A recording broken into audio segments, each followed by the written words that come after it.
निशा ने एक dance competition में पार्टिसिपेट किया था और अपनी परफॉर्मेंस की प्रैक्टिस के लिए वो स्कूल ख़त्म होने के बाद अपने दो दोस्तों रमन और पॉल के साथ रुकी थी। डांस प्रैक्टिस करते वक्त निशा के दोस्त पॉल का बैलेंस बिगड़ गया और वो नीचे गिर गया। उसका पैर टूट गया था और वो बुरी तरह से चिल्ला रहा था। स्कूल के सब टीचर्स जा चुके थे और हेल्प के लिए उन बच्चों के पास कोई भी नहीं था। तभी निशा भागकर मेडिकल रूम गई, लेकिन वहाँ भी तब तक ताला लग चुका था। उसी वक्त निशा को लगा कि जैसे कोई उसके पीछे से ऊपर गया है। वो मुड़ी तो उसे एक परछाई ऊपर जाते दिखी। निशा को लगा कि शायद स्कूल स्टाफ में से कोई तो अभी भी स्कूल में है और वो इसीलिए निशा उसे रोकने के लिए उसके पीछे भागी। निशा स्कूल के 3rd फ्लोर पर आ चुकी थी। उस फ्लोर पर स्कूल स्टाफ के अलावा किसी का भी जाना मना था। निशा पहले तो वहाँ सीढ़ियों के पास ही खड़ी होकर आवाज़ लगाने लगी, पर उसे कोई जवाब नहीं मिला, इसलिए वो थोड़ी आगे गई। उसने देखा कि उस फ्लोर पर सिर्फ एक ही रूम था और उस पर भी ताला लगा हुआ था। निशा को कुछ समझ नहीं आ रहा था, तो वो परछाई को अपने मन का वहम मानकर वापस जाने लगी।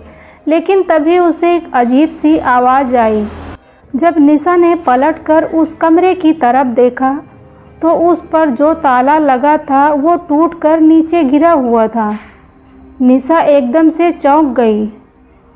वो उस रूम के अंदर गई। उसे दिखा एक आदमी खिड़की की तरफ मुंह करके खड़ा है। निशा ने उससे पूछा क्या वो उसके साथ चलकर पॉल की मदद करेगा, लेकिन वो आदमी निशा को कोई रिएक्शन नहीं दे रहा था। निशा को सब कुछ बहुत अजीब लग रहा था। उसने फिर से उस आदमी को पुकारा, लेकिन तभी अचानक उस कमरे का दरवाज़ा अपने आप बंद होने लगा। निशा ये देखकर घबरा उठी। वो दरवाजे की तरफ गई और उसे खोलने की कोशिश करने लगी, लेकिन वो दरवाज़ा नहीं खुला।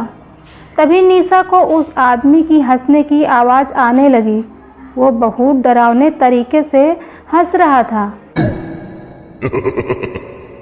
और धीरे धीरे उसकी हंसी तेज होती जा रही थी। निशा में पलटकर देखने की हिम्मत ही नहीं हो रही थी और वो डर के मारे जोरों से दरवाज़ा पीटने लगी। तभी निशा को अपनी गर्दन पर हल्की सी हवा का एहसास हुआ। उसने पलटकर देखा तो उसका दिल दहल उठा। वो आदमी जो कुछ देर पहले खिड़की की ओर देख रहा था, वो अब ठीक उसके सामने खड़ा था। उसके चेहरे पर एक हल्की सी हंसी थी जो निशा को बहुत डरावनी लग रही थी। वो निशा को ऐसे घूर रहा था जैसे वो आज उसे जिंदा नहीं छोड़ेगा। उसने निशा को पकड़ लिया और उसे अपने पास खींचने लगा। निशा का रोना छूट गया और वो डर के मारे बहुत ज़ोरों से चिल्लाई। उस आदमी ने निशा के मुंह पर हाथ रखा और निशा के साथ बदसलूकी करने लगा। उधर निशा को ढूंढते हुए रमन स्कूल के गार्ड को लेकर 3rd फ्लोर पर पहुंचा, जहां उन्हें निशा की चीख सुनाई दी। वे जल्दी से उस कमरे में गए और उन्होंने देखा निशा ज़मीन पर बैठी रो रही है और उसके आसपास कोई नहीं है। उसकी शर्ट ऊपर से थोड़ी फटी हुई थी और उसके चेहरे पर चोट के निशान थे।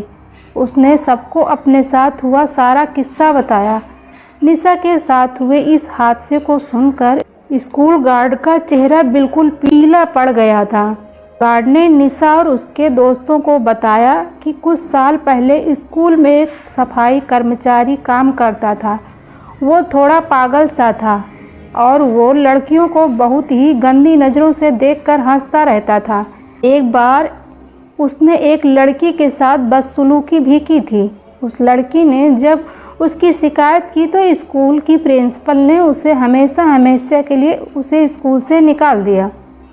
उसके एक हफ्ते बाद अंदर उस पागल आदमी ने 3rd फ्लोर वाले स्टोरेज रूम में जाकर खुद को मार डाला। उसकी मौत का काफ़ी दिनों तक किसी को पता ही नहीं चला था। उस आदमी की बॉडी बहुत ही डरावनी हालत में पाई गई थी। तब से उसकी आत्मा उसी कमरे में भटक रही है। इसीलिए स्कूल के 3rd फ्लोर पर किसी का भी जाना मना है।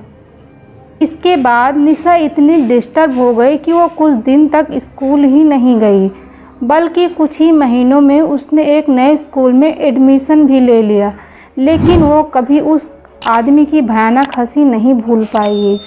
दोस्तों, ये कहानी आप लोगों को कैसी लगी कमेंट करके हमें ज़रूर बताएं।